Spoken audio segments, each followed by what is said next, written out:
레위기 16장 12절과 13절 말씀을 봉독하겠습니다. 향로를 취하여 여호와 앞단 위에서 피운 불을 그것에 채우고 또 두 손에 곱게 간 향기로운 향을 채워 가지고 장 안에 들어가서 여호와 앞에서 분향하여 향연으로 증거계 위 속죄소를 가리우게 할지니 그리하면 그가 죽음을 면할 것이며. 하나님 앞에서 이러한 제목으로 말씀을 드리겠습니다.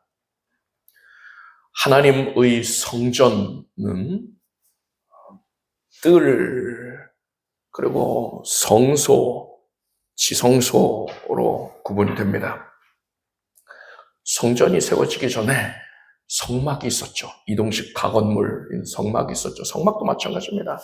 뜰이 있고 성소가 있고 성소의 가장 깊은 곳에 지성소가 있었습니다.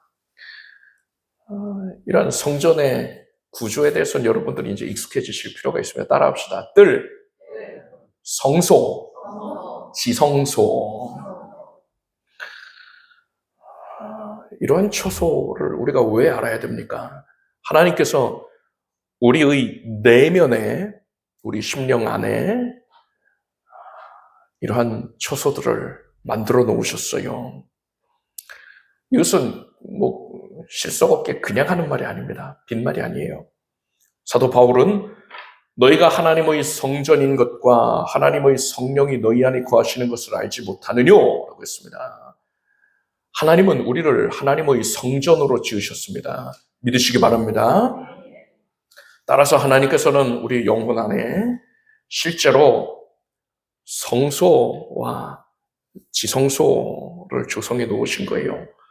그래서 우리는 하나님께서 원하시는 바를 알아야 됩니다. 우리가 우리 내면의 이 성소와 지성소에서 하나님을 구체적으로 어떻게 섬기기를 원하시는가를 우리는 반드시 알아야 되는 거예요.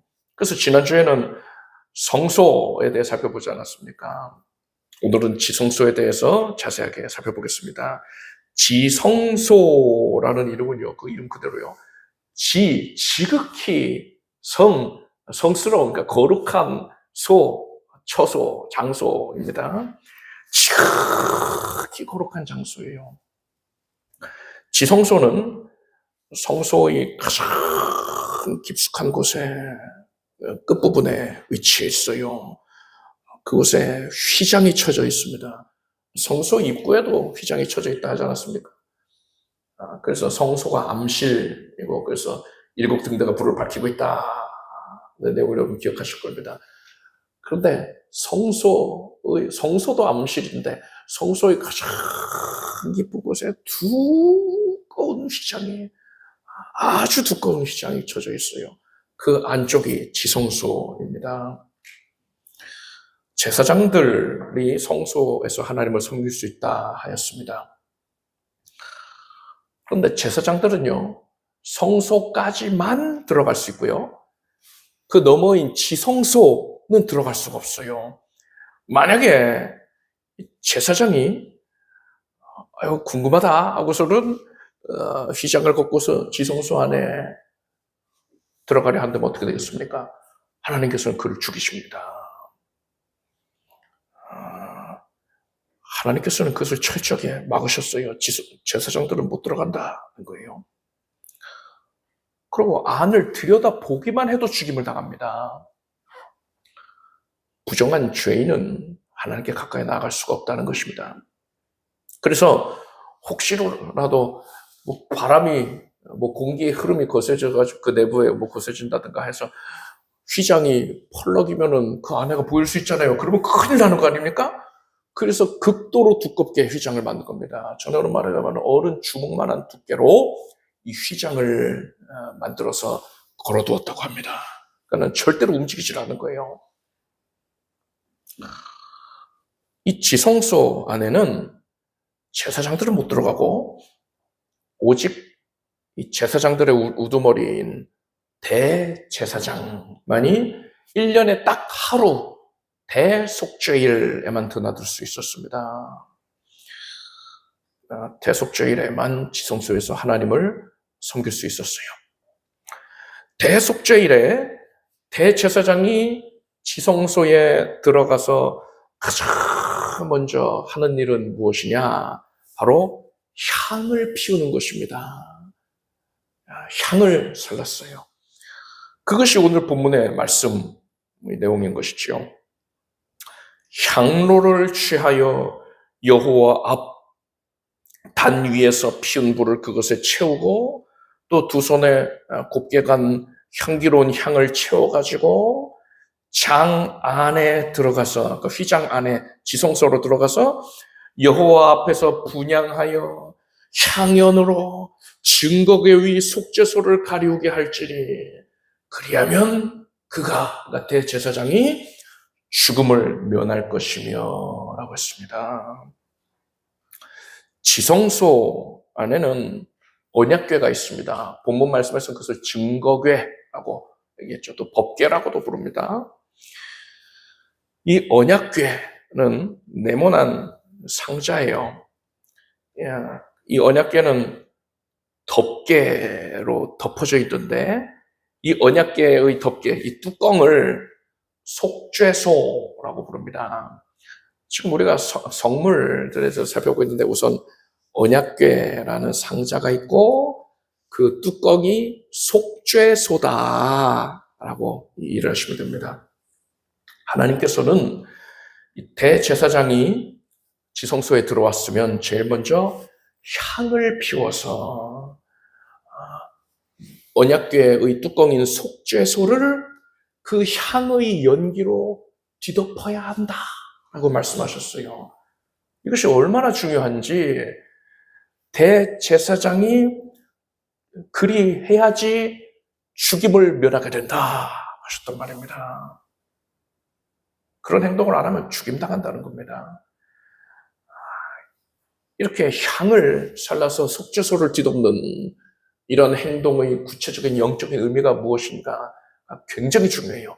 이것은 우리가 조금 후에 살펴볼 것입니다. 대제사장은 그렇게 향을 사른 후에 또 몇 번 더 드나드는 겁니다.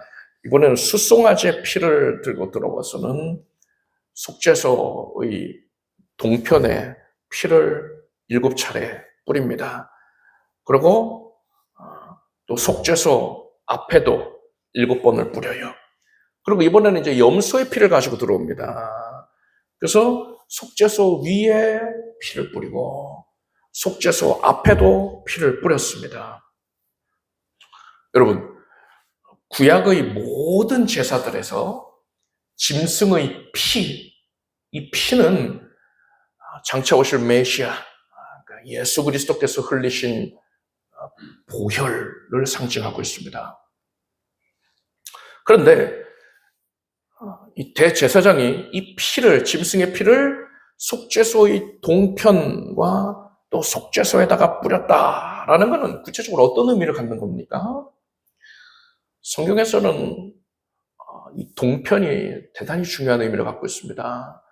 성막도 그리하고요, 또 성전도 그리하고, 그 성전, 성막으로 들어올 수 있는 입구는 동편에 단 하나만 내라고 하셨습니다. 동편에만 입구가 나 있어요. 에스겔서를 보면은 여호와의 영광이 동문으로 말미암아 전으로 들어가고 이렇게 말씀하고 있습니다. 하나님께서 동편에서부터 임하신다라는 거죠. 그러한 동편에다가 피를 뿌렸다라는 것은 예수께서 흘리신 보혈로 말미암아서 하나님께서 임재하여 주신다. 구체적으로는 지성소죠. 지성소에 임재하여 주신다라는 그러면 하나님께서 오시는 길인 거예요. 동편이. 그래서 보혈로 말미암아 하나님이 지성소에 임재해 주신다라는 걸 뜻하는 거예요. 그리고 이 속죄소는 언약궤의 덮개라 하지 않았습니까? 언약궤는 하나님의 언약을 뜻하잖아요. 언약의 상자 아닙니까? 언약. 그 언약, 하나님의 언약은 속죄소, 그러니까 속죄, 죄를 속하는 것, 죄를 없애주는 것, 이것으로 말미암아서 하나님의 언약이 성취가 된다는 겁니다. 그런데 이 속죄소에다가 피를 뿌리잖아요. 이것은 예수 그리스도의 보혈이 속죄하심으로 말미암아, 죄인의 죄를 사함으로 말미암아 하나님의 언약이 온전히 성취가 된다라는 걸 뜻하는 거예요. 자, 정리하면 이렇습니다. 대제사장이 피를 뿌렸잖아요. 이것은 하나님께서 사람에게 언약하신 모든 그런 내용들이 예수 그리스도의 보혈로 말미암아서 이루어진다라는 걸 뜻하는 겁니다. 하나님께서 사람에게 구체적으로 어떤 언약을 주셨습니까? 그것이 이제 언약궤에 나타나 있는 거예요. 하나님의 언약을 상징하고 있는 이 언약궤, 그 안에 세 가지 성물이 들어 있습니다. 만나를 담은 금 항아리가 있어요. 이스라엘 백성들이 40년 광야 생활할 때 하나님께서 만나를 내려주셔서 그것으로 생계를 유지하게 해주셨단 말입니다. 그것이 담겨있는 금 항아리가 있고요. 또 모세의 형인 아론이 사용했던 지팡이가 들어있습니다. 근데 이 지팡이는 특이해요. 지팡이는 바짝 말린 나무로 지팡이를 사용하는데 그 죽은 나무입니다. 거기에 잎이 나고 꽃이 피고 열매까지 맺혔단 말입니다. 그렇게 아론의 쌍난 지팡이가 이 언약궤 안에 들어있습니다. 그리고 마지막으로는 모세가 시내산에서 하나님께서 두 돌판을 주시고서 거기에 십계명을 신이 기록해 주셨단 말입니다. 하나님께 받은 십계명 두 돌판, 그 돌판이 이 언약궤에 들어있었습니다. 이렇게 세 가지가 들어있었어요. 만나를 담은 금 항아리와 아론의 쌍난 지팡이와 십계명 두 돌판이 들어있었어요. 성전에 있는 모든 성물들은요, 1차적으로 예수 그리스도를 상징하고 있습니다. 예수님이 어떤 분이신가를 뜻하고 있는 거예요. 그래서 이 만나는요, 만나를 가지고 이제 떡을 만들어 먹고 한단 말입니다. 그래서 예수님이 바로 생명의 떡이시다라는 것을 의미하고 있는 거예요. 생명을 주시는 분이다. 영생을 주시는 분이시다라는 것이죠. 아론의 쌍난 지팡이, 이 죽은 나무에서 생명이 움텄단 말입니다. 이것은 예수께서 죽은 자 가운데에서 부활하실 것을 의미하는 거예요. 그리고 십계명은 뭡니까? 십계명의 그 계명들의 내용을 보면은요, 1계명에서부터 4계명까지는 하나님을 사랑하라는 내용이에요. 그렇게 요약할 수가 있습니다. 5번째 계명부터 10번째 계명, 이 6가지 계명은요, 이웃을 사랑하라는 내용으로 요약을 할 수가 있습니다. 많은 설교자들이 예수 그리스도의 십자가, 뒤에 십자가 있잖아요. 십자가는 위쪽을 향하고 있고 또 옆을 향하고 있지 않냐. 이것은 하나님을 향한 사랑, 또 이웃을 향한 사랑이 교차가 되어 있는 거다. 그래서 십자가다. 그런 내용의 설교들을 많이 합니다. 참 은혜스럽지요. 예수께서는요, 하나님을 사랑하시고 예수께서는 또한 사람을 사랑하셨기 때문에 십자가에 달려서 대속의 사역을 감당을 하신 겁니다. 그리고 또한 예수님은 사람이 의인이 되어서, 죄인이 의인이 되어서 비로소 하나님을 사랑하게끔 만드시는 거예요. 그리고 죄인이 이제는 이웃을 사랑하게 만들어 주시는 것입니다. 그것을 위해서 십자가에 달리신 것이다. 이러한 목적으로 예수께서 사역을 감당하신다는 것을 십계명 두 돌판이 드러내고 있는 겁니다. 그리고 또 이 세 가지 성물은요, 예수 그리스도만 상징하고 있는 게 아니라 언약궤 안에 들어있잖아요. 그러니까 하나님의 언약이 무엇인가를 또한 상징하고 있습니다. 만나는 일용할 양식 아닙니까? 사람이 이 세상에서 생명을 유지하기 위해서 필요한 것이지요. 예수께서 먼저 그 나라와 그의 의를 구하라. 그러면 이 모든 것을 너에게 더하시리라 하셨습니다. 하나님을 위하여서 살아가는 자, 그를 위하여서 하나님께서 이 세상에서 그가 필요로 하는 것들을 기꺼이 공급해 주시겠다는 약속인 것입니다. 그리고 아론의 쌍난 지팡이는요, 예수님이 부활의 첫 열매가 되셨잖아요. 그러한 예수님을 믿는 자는 그 역시도 장차 부활의 몸을 입게 될 것이다 라는 것을 약속하신 거예요. 그리고 십계명은 뭡니까? 하나님을 사랑하고 이웃을 사랑하기를 힘쓰는 자에게 하나님께서 복을 내리신다, 이러한 약속인 겁니다. 이러한 모든 언약이 예수께서 사람의 죄를 짊어지고 보혈을 흘리심으로 말미암아서 예수 그리스도의 피, 그 보혈로 말미암는 속죄, 이 속죄소로 말미암아 이 모든 언약이 다 성취가 된다라는 겁니다. 이게 바로 대제사장이 속죄소에 피를 뿌리는 그런 행위의 영적인 의미인 것입니다. 이것만으로도 참 은혜스럽잖아요. 이 지성소 안에 언약궤에 있는 성물, 그 피의 의미를 헤아리는 것만으로도 참 은혜스럽고 충분한 교훈이 되는데, 우리가 오늘 살펴보려는 것은 이건 아니에요. 오늘 우리가 지금 주목하고 있는 부분이 무엇이냐? 대제사장이 지성소에 들어와서 모든 일을 감당하기 전에 반드시 해야 될 일이 있었습니다. 뭡니까? 향의 연기, 향연으로 언약궤 위에 그 속죄소를 온전히 가려야 한다라는 거예요. 그 속죄소가 구체적으로는 천사, 두 그룹 천사의 모습으로 형상을 하고 있는데, 그것이 보이지 않을 만큼 향연기로 속죄소를 온전히 가려버려야 된다는 거예요. 그래야지만 죽지 않는다는 겁니다. 이것은 향연기가 없으면 하나님이 실망하셔서 대제사장을 죽이신다라는 게 아닙니다. 만약에 하나님께서 지성소에서 섬기는 이 대제사장을 죽이셨다면 그 이유는 연기가 있고 없고 이것 때문이 아니라요, 실상은 대제사장의 마음이 올바르지 않았기 때문인 겁니다.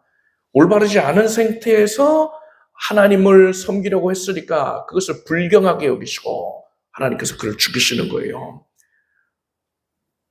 그런데 대제사장이 피운 이 향연기가 대제사장의 마음이 그릇되지 아니할 수 있도록 절제시키는 역할을 했던 겁니다. 그래서 이 대제사장은요, 향연기로 말미암아서 마음을 올바르게 가질 수가 있었고, 그래서 죽임을 면할 수가 있었던 거예요. 아니, 그렇다면 이 향연기가 어떻게 이 대제사장의 마음을 올바르게 유지시키게 하는 그런 역할을 할 수 있는 겁니까? 레위기 16장 2절을 보면 그 답을 알 수 있어요. 여호와께서 모세에게 이르시되 내 형 아론에게 이르라, 성소의 장한 법궤 위 속죄소 앞에 무시로 들어오지 말아서 사망을 면하라. 내가 구름 가운데서 속죄소 위에 나타남이니라 하셨습니다. 하나님은 언약궤의 덮개인 속죄소 위에 임재하시는데 이때 구름 가운데 나타나겠다 하셨습니다. 실제로 모세가 성막을 완공하고서 이제 하나님께 봉헌할 때에도요, 하나님께서 구름 가운데 나타나셨습니다. 그 후에 구름이 회막에 덮이고 여호와의 영광이 성막에 충만하며 모세가 회막에 들어갈 수 없었으니 이는 구름이 회막 위에 덮이고 여호와의 영광이 성막에 충만함이었으며 라고 했습니다. 성전에서도 마찬가지였죠. 성전을 완공하고서 하나님의 구름이 가득했단 말입니다. 제사장들이 그 일을 감당할 수 없을 정도가 됐어요. 하나님께서 시내산에 강림하셨을 때에도 시내산에 구름이 빽빽히 가득했어요. 앞이 보이지 않을 정도입니다. 따라서 이 대제사장은요, 지성소 안에 들어와서 그 속죄소 위에 자기가 피운 이 향의 연기가 크게 된 것을 보았을 때에, 그냥 뭐 향이 조금 올라가는 게 아니라 속죄소에 그 천사 모양 상당히 높은데 그것까지 안 보일 정도로 향 연기가 가득 짙게 가득히 채운 것을 보게 될 때에 이 대제사장은요 하나님의 임재를 상징하는 구름을 떠올렸던 거예요. 하나님이 구름 가운데 임하시니까요. 그러면서 그 향 연기를 보면서 이 대제사장은 지금 이 속죄소 위에 하나님께서 임재하여 계시는구나. 이것을 깨닫고서 자신의 마음과 행동을 절제를 했던 것입니다. 즉, 이 지성소에서 대제사장이 향을 사르는 행동은 하나님 임재 의식을 갖는 것을 의미했던 겁니다. 만약에 향을 사르지 않고서 임재 의식을 갖지 않는다면요 죽인다가는 거예요.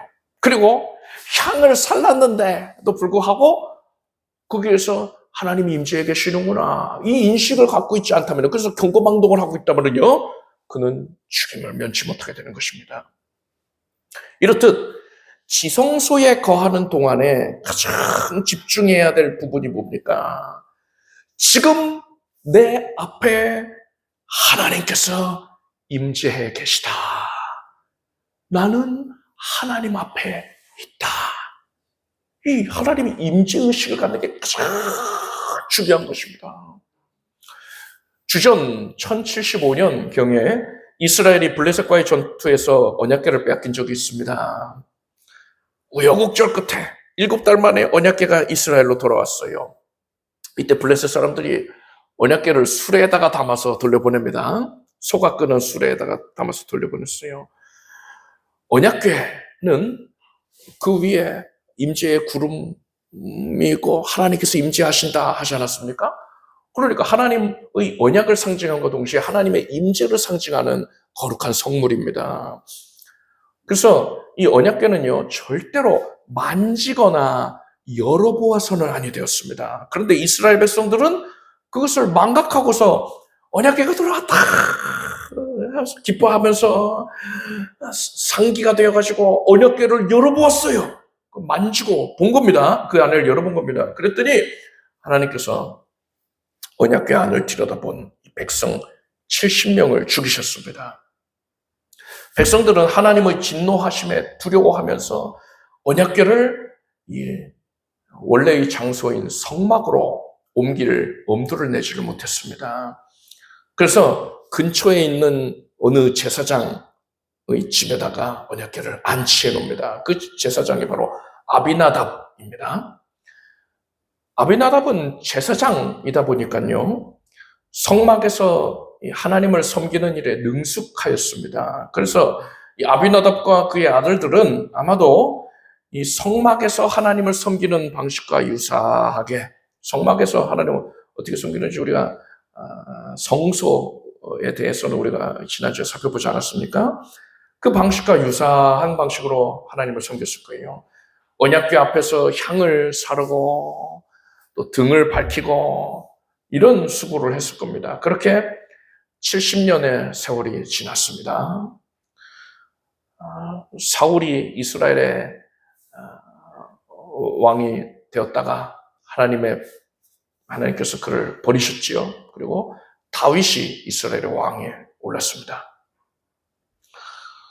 다윗이 예루살렘을 이스라엘의 수도로 삼고서 이스라엘의 수도인 예루살렘에 하나님께서 임재하신다는 것을 적극적으로 이제 표현하기를 원했습니다. 그래서 성막을 예루살렘에다가 짓습니다.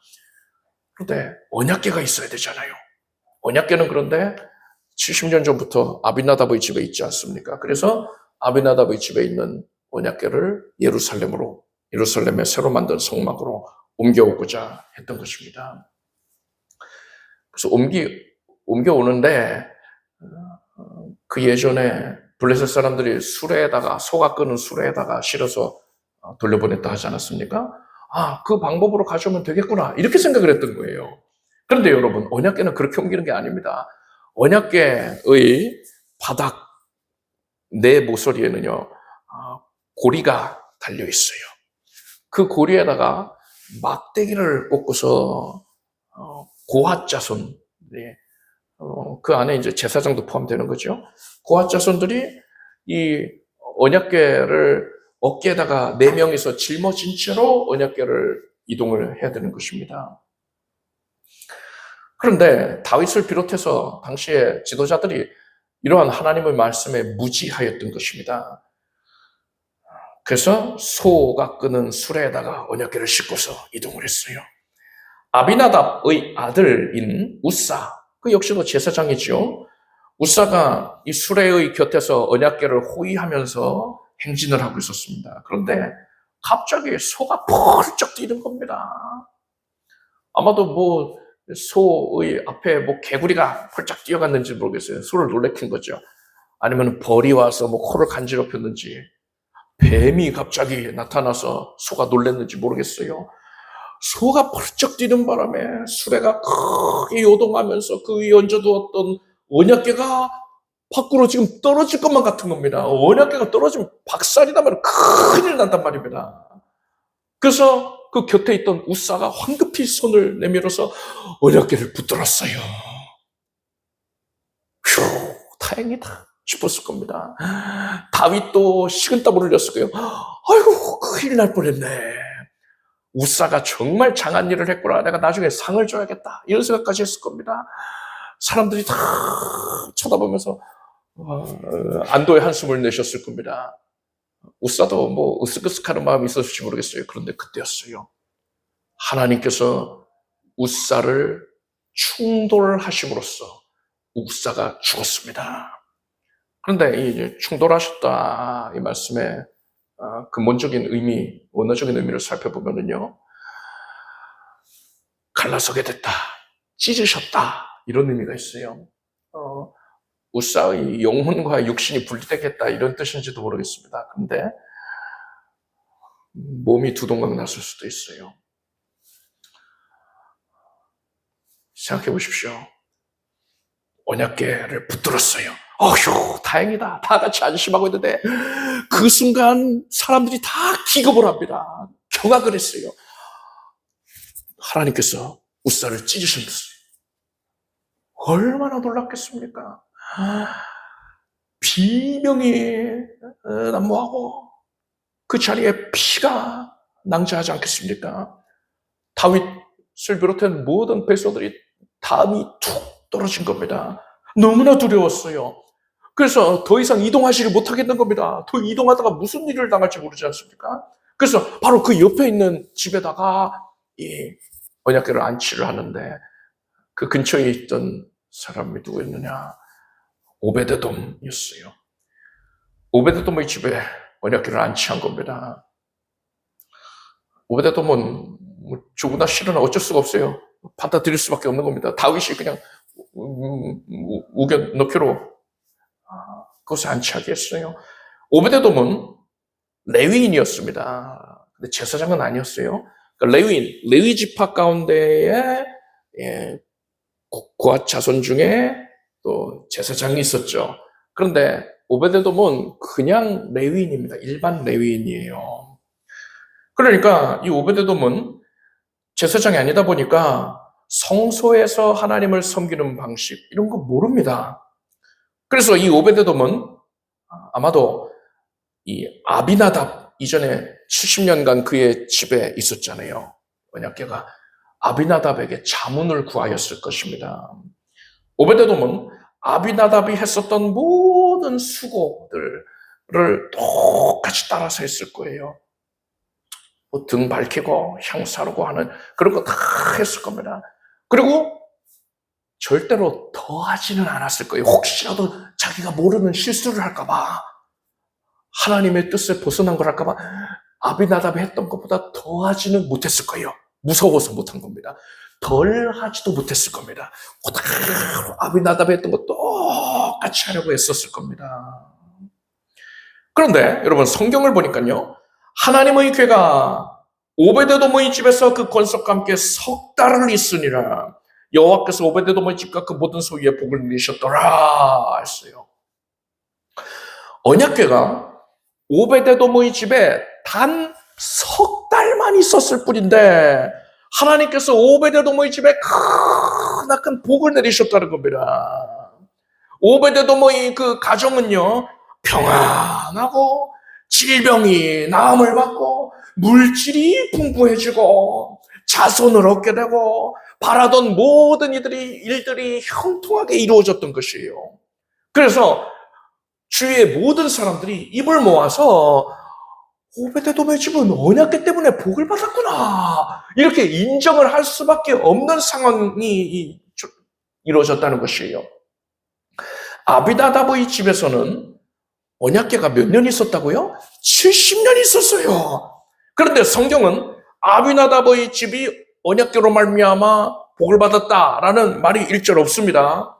오히려 아비나답의 아들인 우사가 이 언약궤로 인하여서 죽임을 당했으니까 아비나답은 언약궤로 인하여 재앙을 받게 됐다고 할 수 있습니다. 언약궤로 말미암아 복을 받은 오베데돔과 재앙을 받은 아비나답 사이의 차이점이 뭡니까? 오베데돔의 집에 언약궤가 처음 안치가 됐을 때에 오베데돔은 너무나도 긴장을 했을 거예요. 너무나 두려웠을 겁니다. 여러분 생각해 보세요. 수레에다가 언약궤 싣고서 예루살렘으로 향하는 그 행사를 오베데돔이 당연히 구경했지요. 자기 집 앞을 지금 지나가고 있는데 뛰쳐나와서 구경을 하면서 와, 내가 살다 보니까 이렇게 큰 행사를 직접 목격을 하는구나 하면서 즐거워했을 겁니다. 다 같이 즐거워하는 분위기였어요. 그런데 갑자기 우사가 쪼개져서 죽임을 당하는 거예요. 모두 다 극도의 두려움에 사로잡혔습니다. 너무 끔찍했어요. 그런데 그 언약궤가 내 집으로 들어옵니다. 얼마나 긴장을 했겠습니까? 오베데돔은 자신의 집에도 그리고 우사가 죽임당한 것 같은 재앙이 미치지는 않을까, 그래서 너무나도 두려웠을 겁니다. 그래서 오베데돔은 언약궤 앞에서 하나님을 지극히 두려워하는 마음으로 조심스럽게 향을 사르고 또 등을 밝히고 했을 거예요. 오베데돔이 언약궤 앞에서 하나님을 두려워한 것은 그 이유가 뭡니까? 언약궤는 하나님의 임재를 상징하는 성물이잖아요. 즉 오베데돔이 가진 그 두려움의 정체는 뭡니까? 하나님이 여기 계시다 하는 임재의식이었던 거예요. 자, 오베데돔은 이렇게 임재의식을 가지고 있었는데 아비나답, 70년 동안 그 집에 언약궤를 안치했던 아비나답은 어땠습니까? 그의 아들 우사가 언약궤를 붙잡은 것을 보십시오. 만약에 아비나답이 평소에 언약궤를 지극히 두려워하고 언약궤 앞에서 자신의 행동을 절제해왔다면 그의 아들 우사도 마찬가지로 언약궤를 당연하게 두려워했을 겁니다. 그랬다면 우사는 아무리 긴급한 상황에 처하게 됐다 하더라도 절대로 언약궤를 함부로 손대지는 못했을 거란 말입니다. 그런데 우사가 언약궤를 붙들었다는 건 뭘 뜻합니까? 이 아버지 아비나답은 평소에 언약궤를 두려워하지 않았던 거예요. 언약궤를 통해서 하나님을 섬기는 것을 그냥 일로만 여기고 있었던 것입니다. 형식적으로만 수고해왔고 하나님이 임재해 계시다는 것을 인식하지 않고 있었던 거예요. 오베데돔과 아비나답의 차이점은 뭡니까? 하나님이 내 앞에 임재해 계시다는 것에 대한 인식의 유무에 있었던 것입니다. 여러분, 우리 내면의 가장 깊은 곳에 뭐가 있다고 했습니까? 지성소가 있습니다. 그리고 그 지성소 안에는 언약궤가 있어요. 원래 이 지성소는요, 우리가 절대로 들어갈래야 들어갈 수가 없는 처소입니다. 대제사장만 들어갈 수 있다 했잖아요. 그런데 우리는 제사장에 불과합니다. 하나님께서 우리를 왕 같은 제사장으로 삼으셨다 했잖아요. 제사장이기 때문에 못 들어가요. 예수 그리스도만이 큰 대제사장이시다. 이렇게 고백하고 있단 말입니다. 따라서 예수님은 지성소에 들어가셔도 우리는 못 들어가는 그런 처지였습니다. 그런데 예수님이 죽임당하시는 그 장면에 대한 기록을 보십시오. 누가복음 23장을 보니까 때가 제6시쯤 되어 해가 빛을 잃고 온 땅에 어둠이 임하여 제9시까지 계속하며 성소의 휘장이 한가운데가 찢어지더라. 이 성소가 지성소 얘기하는 거예요. 예수께서 큰 소리로 불러가라사대 아버지여 내 영혼을 아버지 손에 부탁하나이다. 이 말씀을 하시는 운명하시다 했습니다. 예수님이 십자가에서 죽임당하시는 그 순간에 지성소에 쳐져 있었던 그 두꺼운 휘장, 어른 주먹만한 두께의 휘장이 위에서부터 아래로 쭉 찢어졌다는 거예요. 여러분, 이거는 뭐 칼로 찢으려고 해도 제대로 찢어지지가 않는 그런 휘장입니다. 그런데 예수님이 죽임당하시는 그 순간에 위로부터 아래로 반으로 쭉 찢어졌습니다. 그래서 지성소 안이 훤히 들여다보게 된 거예요. 이에 대해 히브리서 기자는 그러므로 형제들아 우리가 예수의 피를 힘입어 성소에 그러니까 지성소에 들어갈 담력을 얻었나니 그 길은 우리를 위하여 휘장 가운데로 열어놓으신 새롭고 산 길이요 휘장은 곧 저희 육체니라 했습니다. 예수께서 죽임당하심으로 말미암아서 지성소에 들어갈 수 있는 길이 나게 되었다는 거예요. 이제 여러분은 성소에만 머물러 있지 마십시오. 이제는 지성소 안으로 담대하게 들어가길 바랍니다. 지성소 안에 들어왔다면 뭐 해야 됩니까? 언약궤 위의 속죄소에 그 위에 향을 살라야 돼요. 향 연기가 속죄소를 온전히 뒤덮어버리게 해야 됩니다. 이것은 하나님께서 영광의 구름 가운데에 바로 내 앞에 임재해 계신다. 나는 하나님 앞에 있다. 라는 임재의식을 갖는 거예요. 지성소에서 임재의식을 갖지 아니하면 아무런 유익이 없습니다. 여러분은 지금 하나님께서 나의 내면의 지성소에 임재해 계시다라는 것을 분명히 인식하기를 바랍니다. 우리는 성소와 지성소에 대해서 살펴봤습니다. 그 밖에는 뜰이 있다 했잖아요. 처음 예수님을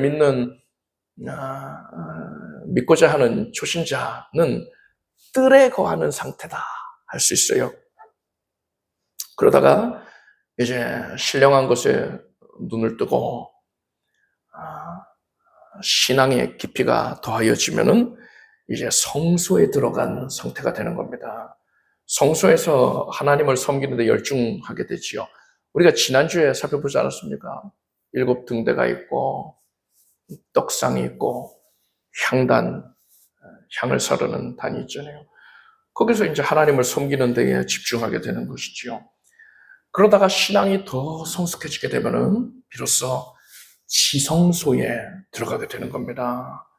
그래서 지성소에 거하는 것은 영적으로는 가장 높은 수준의 신앙의 단계다라고 할 수가 있어요. 지성소에서는 반드시 하나님 임재의식을 가져야 합니다. 따라서 지성소에 거한다는 것은 뭡니까? 하나님이 내 앞에 와 계신다. 나는 하나님 앞에 있다. 이것을 분명하게 인식하는 걸 뜻합니다. 철저하게 하나님 임재의식에 사로잡혀서 살아가는 거예요. 여러분은 하나님께서 아비나답이 임재의식이 결여된 채로 70년 동안 수고를 했던 것보다 오베데돔이 하나님 임재의식에 사로잡혀서 단 석 달간 수고한 것을 더 귀중하게 여기셨다는 사실을 깨닫기 바랍니다. 여러분은 절대로 아비나답이 되지 말고 오베데돔이 되기를 바랍니다. 여러분 내면에 성소, 더 깊은 곳에 지성소가 있다는 것을 분명히 자각해야 돼요. 지금 가슴에 손을 얹으십시오. 가슴에 손을 얹고서 따라서 고백하십시오. 나는 지성소에 들어와 있습니다. 하나님이 내 앞에 임재해 계십니다. 나는 하나님 앞에 있습니다. 아멘. 이것을 우리가 입술로만 고백하는 게 아니라 진정으로 우리의 영혼 깊은 곳에서부터 고백이 이루어져야 되는 거예요. 여러분은 철저하게 하나님 임재의식을 갖고서 오직 지성소 안에 거하는 삶을 살기를 바랍니다. 그래서 하나님께서 오베데돔에게 허락하셨던 그 모든 복을 여러분도 온전히 풍성하게 다 누리게 되기를 예수 그리스도 이름으로 축복합니다. 기도하겠습니다. 하나님께서 우리를 지성소로 초청하셨습니다. 길을 내시고 불러주셨습니다. 우리가 지성소로 들어가서 언약궤 위에 속죄소 그 위에 향연을 덮습니다. 하나님이 임재해 계십니다. 나는 하나님을 뵙고 있습니다. 우리는 이러한 임재의식에 사로잡혀서 아비나답이 되지 말고 오베데돔이 되게 하여 주시옵소서. 오베데돔의 누린 복을 다 누리게 해주시옵소서.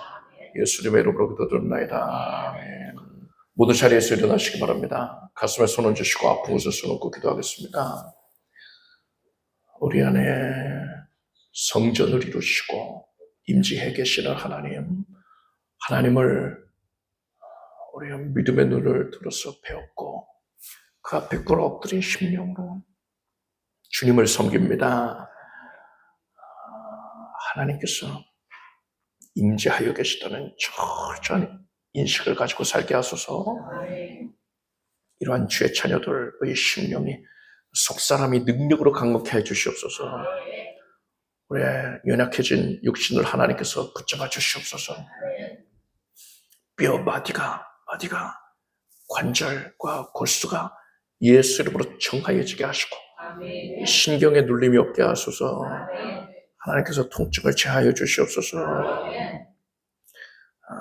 온 몸이 오장육부가 소화기관에 모든 장기들이 정상이 될지어다. 각별히 암 치료를 위해서 기도하는 주의 자녀들을 긍휼히 여겨 주시옵소서. 예수 그리스도께서 말씀으로 능력으로 암세포를 다 소멸시켜 주시옵소서.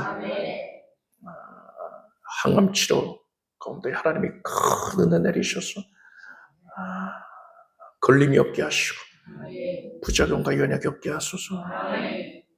또한 치료받은 모든 성도들은 재발이 되지 않게 하여 주시옵고 생명으로 충족해 하여 주시옵소서.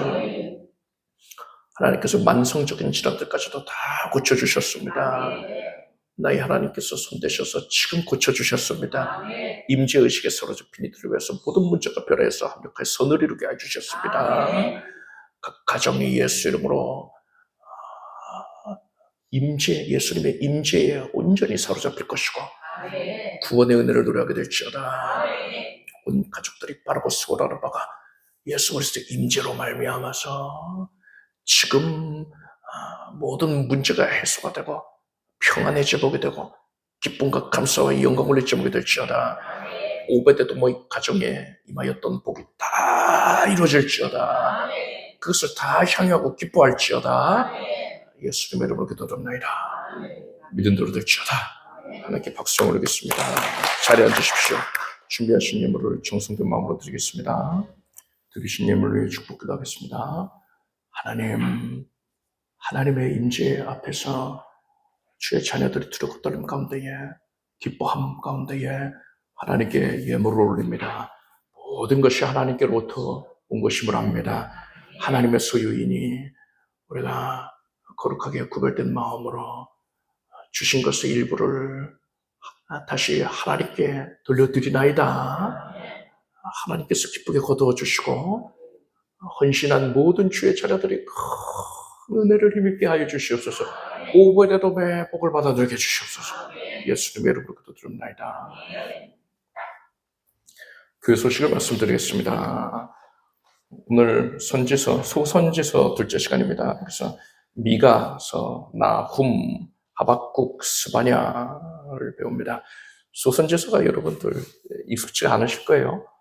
그래서 무슨 내용인가 정리가 안 된 경우들이 많습니다. 그래서 배우시길 바랍니다. 또 암송구절 요한복음 14장 27절 말씀을 우리가 함께 읽겠습니다. 평안을 너희에게 주노니 곧 나의 평안을 너희에게 주노라. 내가 너희에게 주는 것은 세상이 주는 것 같지 아니하니라. 너희는 마음에 근심도 말고 두려워하지도 말라. 우리 주 예수 그리스도의 무한하신 은혜와 하나님 아버지의 사랑과 성령님의 그 통하심이 지성소에서 하나님의 임재를 인식하고 성실히 주님을 섬기고자 하는 주의 자녀들 위해 영원토록 함께 없시기를 축원합니다.